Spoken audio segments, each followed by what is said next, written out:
کہ ہمیں اس بات پر فخر ہونا چاہیے، کیوں کہ ہم ان کے نقش قدم پر چل رہے ہیں جو صحابہ کرام رضوان اللہ علیہم اجمعین ہے، ہم اپنی نسبتیں انہی کی طرف کر رہے ہیں، تو ہمیں اس بات پر فخر ہونا چاہیے کہ ہم سلفی ہے، ہم اہل حدیث ہے۔ ومن يشاقق الرسول من بعد ما تبين له الهدى ويتبع غير سبيل المؤمنين نوله ما تولى ونصله جهنم وساءت مصيرا۔ الحمد لله والصلاة والسلام على من لا نبي بعده، أشهد أن لا إله إلا الله وأشهد أن محمدا عبده ورسوله، أما بعد، قال الله تبارك وتعالى في القرآن المجيد والفرقان الحميد: أعوذ بالله من الشيطان الرجيم، بسم الله الرحمن الرحيم، والسابقون الأولون من المهاجرين والأنصار والذين اتبعوهم بإحسان رضي الله عنهم ورضوا عنه وأعد لهم جنات تجري تحتها الأنهار خالدين فيها أبدا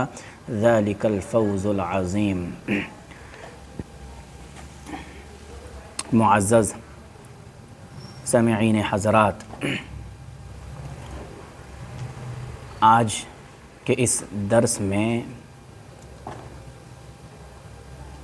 اپنی پہچان نہ چھپائے اس پر مختصر طور پر روشنی ڈالنے کی کوشش کروں گا۔ عزیزان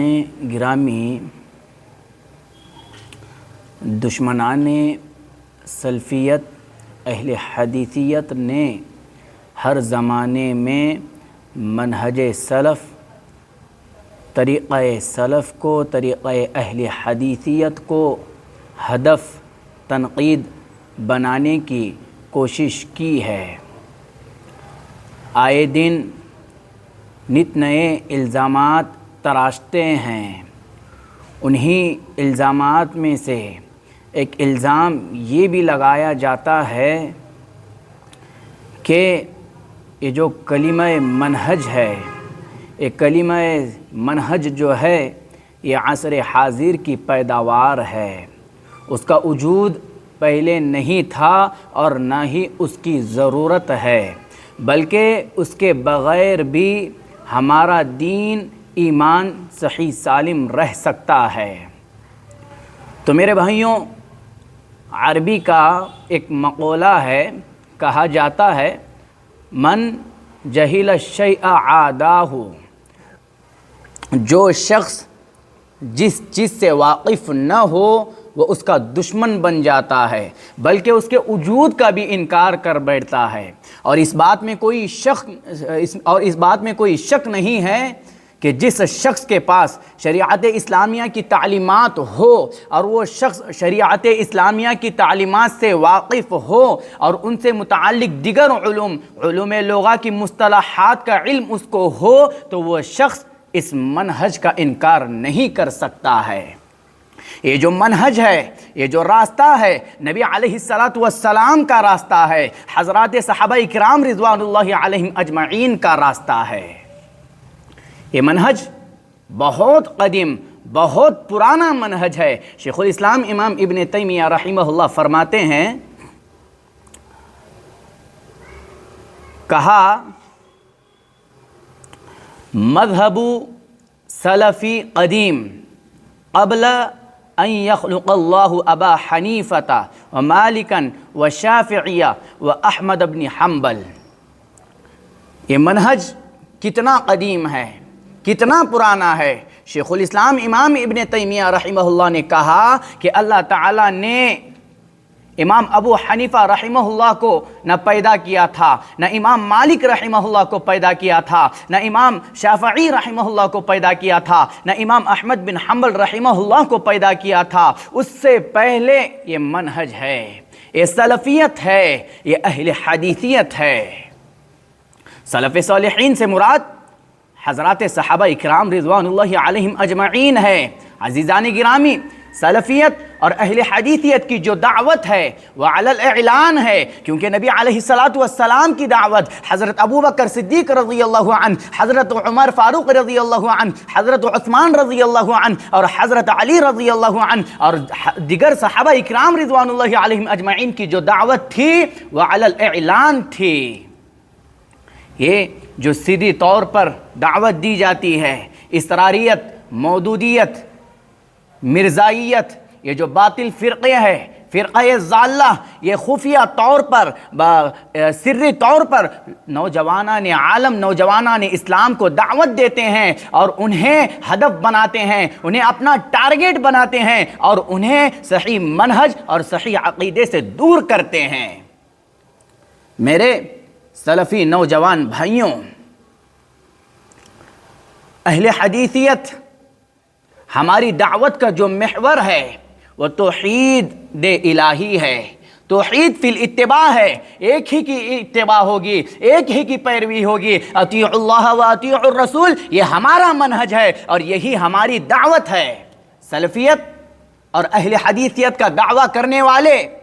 میرے نوجوان بھائیوں اپنی پہچان کو نہ چھپائے، اور جو لوگ اپنی پہچان کو چھپانے میں عافیت سمجھتے ہیں، اور ان لوگوں کا ماننا یہ ہے کہ اس طرح سے ہم ہر مکتب فکر سے جا ملیں گے، ہر مکتب فکر کے لوگوں کے ساتھ ہمارا اٹھنا بیٹھنا ہوگا اور ہم بڑی آسانی کے ساتھ اپنی دعوت ان میں پیش کر سکتے ہیں۔ آپ نے اپنی پہچان چھپا رکھی ہے تو آپ کس چیز کی دعوت ان لوگوں کے سامنے پیش کرو گے؟ دیگر مکاتب فکر کا یہی طریقہ ہے، یہی رویہ ہے، وہ بھی اپنے آپ کو چھپاتے ہیں، تو آپ میں اور ان میں کس بات کا فرق ہے؟ میرے بھائیوں، اگر کسی کو یہ لگتا ہے کہ لفظ اہل حدیث لفظ سلف سے تفرقہ ہوگا تو پھر سے اس کو اپنے عقیدے اور منہج کی تصحیح کی ضرورت ہے، اسے اپنے منہج کی درستگی کی ضرورت ہے، اسے اپنے عقیدے کو صحیح کر لینے کی ضرورت ہے۔ جس زمانے میں صرف بدعت اور اہل بدعت کا بول بالا تھا، ہر گلی اور ہر نگر میں وہی دن دناتے تھے اور وہی انہی کا طوطا بولتا تھا، اس وقت بھی علماء کرام نے اپنی دعوت کو سلفیت، اہل حدیثیت کے طور پر پیش کیا ہے۔ اس کے لیے ہر قسم کے ظلم و ستم برداشت کیے، لیکن اپنی دعوت کا جو محور بنایا وہ ہے اطیعوا اللہ و اطیعوا الرسول، اور یہی لوگوں کو دعوت دیتے رہے کہ سب سے بہترین طریقہ جو طریقہ ہے وہ نبی علیہ الصلاۃ والسلام کا طریقہ ہے، حضرات صحابہ اکرام رضوان اللہ علیہم اجمعین کا طریقہ ہے۔ لوگوں کو یہی دعوت دیتے رہے، واتبعوا احسن ما انزل الیکم من ربکم، اور پیروی کرو اس بہترین چیز کی جو تمہاری طرف تمہارے پروردگار کی طرف سے نازل کی گئی ہے۔ ہماری دعوت وحی الہی کی دعوت ہے۔ خیر القرون کے لوگ صحابہ اکرام رضوان اللہ علیہم اجمعین، تابعین، تبع تابعین، ان میں صرف کتاب و سنت کی باتیں ہوا کرتی تھی۔ یہ لوگ جو عمل کیا کرتے تھے وہ صرف کتاب و سنت پر عمل کرتے تھے، ان کے درمیان کتاب و سنت کی حکمرانی تھی، یہ کتاب و سنت پر متحد تھے۔ امام اور سب کے سب اہل حدیث تھے۔ امام ذہبی رحمہ اللہ ابو سعید خدری رضی اللہ عنہ کا یہ واقعہ نقل کرتے ہیں اور اپنے شاگردوں کو فرمایا کرتے تھے، انتم خلفنا و اہل الحدیث بعدنا، تذکرۃ الحفاظ، کہ صحابہ کرام رضوان اللہ علیہم اجمعین، تابعین اور تبع تابعین سب کے سب اہل حدیث تھے۔ میرے مسلمان بھائیوں، میرے نوجوان بھائیوں، منہج سلف پر قائم رہے، اس میں کسی بھی چیز میں اس میں تھوڑی بھی تبدیلی نہ آنے پائے، اور یہ شخصیت پرستی کے سحر میں مبتلا نہ ہو، اس شخصیت پرستی کے سحر میں گندگی میں جکڑے مت جاؤ، اس منہج سلف کو مضبوطیت سے پکڑے رکھو اور کھل کر کے اس کا پرچار کرو اور کھل کر کے کہو کہ ہم اہل حدیث ہیں، ہم سلفی ہیں۔ ہمیں اس بات پر فخر ہونا چاہیے کیونکہ ہم اپنی نسبتیں حضرات صحابہ کرام رضوان اللہ علیہم اجمعین کی طرف کر رہے ہیں کہ ہمیں اس بات پر فخر ہونا چاہیے، کیوں کہ ہم ان کے نقش قدم پر چل رہے ہیں جو صحابہ کرام رضوان اللہ علیہم اجمعین ہے، ہم اپنی نسبتیں انہی کی طرف کر رہے ہیں، تو ہمیں اس بات پر فخر ہونا چاہیے کہ ہم سلفی ہیں، ہم اہل حدیث ہیں۔ اور اسی طرح سے جب شیخ صالح الفوزان حفظہ اللہ سے پوچھا گیا کہ لفظ سلفی اور لفظ اہل حدیث سے اختلاف و انتشار ہوتا ہے، تو شیخ حفظہ اللہ نے فرمایا کہ ہاں واقعی اختلاف و انتشار ہوتا ہے، اہل بدعت اور اہل سنت کے درمیان انتشار و اختلاف ہوتا ہے، اہل حق اور اہل باطل کے درمیان تفریق ہوتی ہے۔ میرے بھائیوں، یہ لفظ اہل حدیث کے استعمال سے یہ باطل فرقے گھبراتے ہیں، ڈر جاتے ہیں، ان کے رونگٹے کھڑے ہو جاتے ہیں، یہ اسلام کا لبادہ اوڑھ کر کے اسلام کو ختم کرنا چاہتے ہیں۔ اسی لیے میرے بھائیوں، ہمیں اس لفظ کے استعمال سے گھبرانے کی ضرورت نہیں ہے۔ اور جو لوگ اپنے آپ کو کتاب و سنت کا متبع بھی گردانتے ہیں، اپنے آپ کو اہل حدیث بھی کہتے ہیں اور اس لفظ کے استعمال سے گریز بھی کرتے ہیں، تردد کا شکار ہوتے ہیں، تو میرے بھائیوں ایسے لوگوں سے بچنے کی ضرورت ہے۔ یہ لوگ امت محمدیہ میں اپنی بدعقیدگی کو ڈال رہے ہیں اور اس جماعت سے لوگوں کو توڑ رہے ہیں، کٹ کر رہے ہیں جو جماعت حق ہے، جو رب العالمین کی کتاب قرآن مجید اور نبی علیہ السلام کی سنتوں کی طرف دعوت دیتی ہے، جو اسی کے مطابق عدل و انصاف کرتی ہے۔ رب العالمین نے قرآن مجید میں کہا وَمِمَّنْ خَلَقْنَا أُمَّةٌ يَهْدُونَ بِالْحَقِّ وَبِهِ يَعْدِلُونَ، جو لوگ ہم نے پیدا کیے ہیں ان میں سے ایک گروہ ایسا ہے جو حق کی طرف رہنمائی کرتا ہے اور اسی کے مطابق عدل و انصاف کرتا ہے۔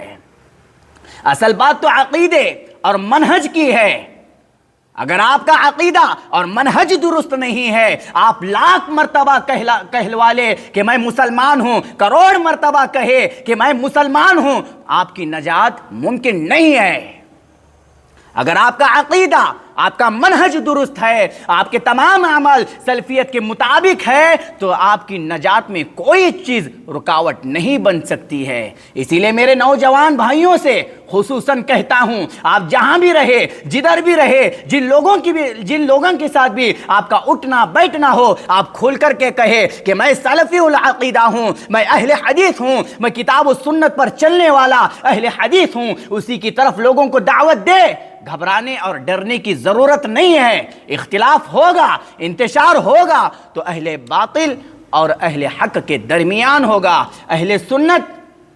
اور اہل بدعت کے درمیان تفریق ہوگی۔ آپ کو ڈرنے اور آپ کو گھبرانے کی ضرورت نہیں ہے، کیونکہ آپ صحیح منہج پر چل رہے ہیں، جو منہج نبی علیہ السلام کا تھا، جو منہج صحابہ کرام رضوان اللہ علیہم اجمعین کا تھا، آپ اس منہج پر چل رہے ہیں، تو آپ کو تردد اور کیا ہے شک میں پڑنے کی ضرورت نہیں ہے۔ لوگ آپ کو بہکائیں گے، پھسلائیں گے کہ اللہ نے ہمیں قرآن میں مسلم کہا ہے، تو ہم کیوں اپنے آپ کو اہل حدیث کہے، سلفی کہے؟ میرے بھائیوں، یہی لوگ امت میں فتنہ پیدا کر رہے ہیں اور امت کو صحیح تعلیمات سے دور کر رہے ہیں، صحیح تعلیمات سے امت کو کٹ کر رہے ہیں اور غلط گمراہی کی طرف امت کو لے کر کے جا رہے ہیں۔ یاد رکھیں، ظاہری طور پر، باطنی طور پر، مکمل طور پر مجھے اور آپ کو سلفیت کے دائرے میں آنا ہوگا۔ صرف ظاہری طور پر ہم سلفیت کا گن گا رہے ہیں کہ میں سلفی ہوں، لیکن باطنی طور پر اندر سے جو ہونا چاہیے وہ سلفیت ہمارے اندر اگر نظر نہیں آ رہی ہے تو یاد رکھیں یہ منافق کی نشانی ہے۔ ظاہری طور پر اور باطنی طور پر، دونوں طور پر سلفیت جھلکنے چاہیے، سلفیت دکھائی دینی چاہیے، لوگوں کو پتہ ہونا چاہیے کہ واقعی حقیقی سچا پکا سلفی ہے، اہل حدیث ہے۔ میرے بھائیوں، یہ کچھ باتیں تھی جو میں نے مختصر طور پر آپ لوگوں کے سامنے رکھی ہے۔ اللہ تعالیٰ سے دعا کرتے ہیں کہ جو کچھ باتیں کہی گئی ہے اللہ تعالیٰ مجھے اور آپ کو اس پر عمل کرنے والا بنائے۔ رب العالمین مجھے اور آپ کو کتاب و سنت پر چلنے والا بنائے، اور کتاب و سنت کی ہی تبلیغ کرنے والا، کتاب و سنت کی ہی نشر و اشاعت کرنے والا، اور لوگوں کو کتاب و سنت کی طرف، سلفیت کی طرف جوڑنے والا بنائے۔ آمین۔ وآخر دعوانا ان الحمد للہ رب العالمین، والسلام علیکم ورحمۃ اللہ وبرکاتہ۔